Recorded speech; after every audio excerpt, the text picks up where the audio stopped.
ng lola. Kaya pala big boy siya na 3 months old. Magti-3. Bakit siya nagpa-cry? Laki ng kan. Takaw. Ito po. Bakit? Ito, balat. Opo, birthmark daw po, Akala sabi ko ni nilagyan niya doktor. ng lipstick. Alam niyo naman dito sa Pilipinas, lahat Oo na nga lang po. pwede ilagay sa noo, inilagay na. Ay, tatanggalin ko pala to. Si doktor Pero po ang sinisin ko nakapansin na birthmark daw. Kala namin nga ano lang eh. Nagbabalat Yung iba, kapag overtime, mawawala. Pero yung iba, mas kumakapal pa. Hindi na lang boy ka. Kasi kung girl at magbibinibining Pilipinas ka or binibining Dutch, gano'n yan. Kitang-kita yan. Kailangan mo patanggal. Huwag ko sinubugulit.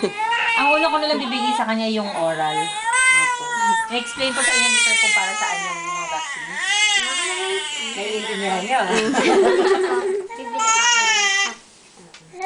Yes! Ayan. Very good. Bakit ka nagpakura? Mabaho ba ako? Baho ba ako? Bigat siya. 6.1 kilos.